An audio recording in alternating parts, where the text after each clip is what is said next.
UK PM Rishi Sunak and Indian PM Narendra Modi. A recent phone call, two key nations. The spotlight is now on India-UK free trade deal. India and the United Kingdom announced that they're going to sign free trade agreement and negotiations started with a deadline of Diwali deadline, but the deadline was missed, and this was primarily because of the political situation in United Kingdom. The prospects for an India-UK free trade agreement appears to have brightened. More exports, less customs duties, less taxes, more jobs and whatnot. But here's the catch. While both the nations, India and UK, are hopeful for a free trade agreement, here's why this agreement might not be as good as it sounds.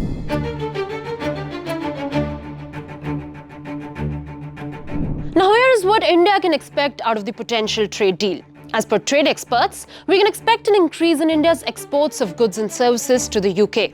India sees UK as an opportunity, especially when it comes to its students and Indians who can go to UK to study and also work as well.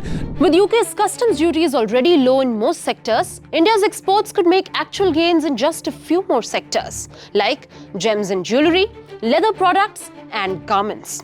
India's exports of IT services could also see an uprise, and yet this potential agreement has some facets that might not bring good news for India. A study by the UK's Department of International Trade suggests that even in the most likeable scenario, the India-UK trade could increase India's bilateral exports to the UK by £10.6 billion and that of UK by £16.7 billion.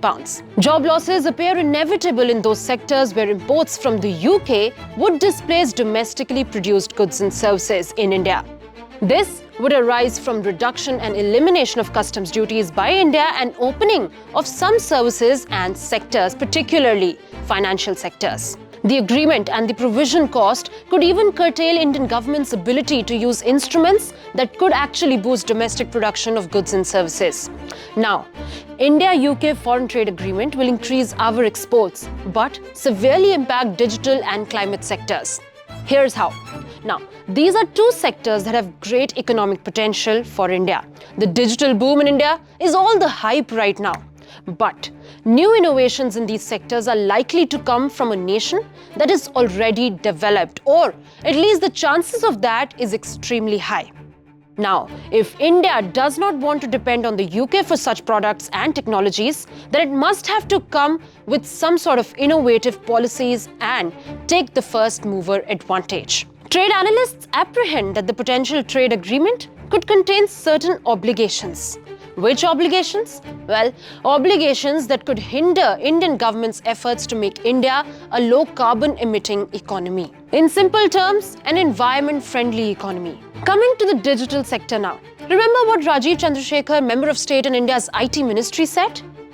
He said, an estimated opportunity of more than $200 to $500 billion in the digital sector if leveraged properly. It would be a big economic cost if the provisions in the trade agreement constrain India from making the most of its digital potential and opportunities. Trade negotiators between both the countries will begin their next round of talks in the coming months. What could be the impact of this deal? What exactly is on the agenda? And how are things likely to transpire on paper? We shall see.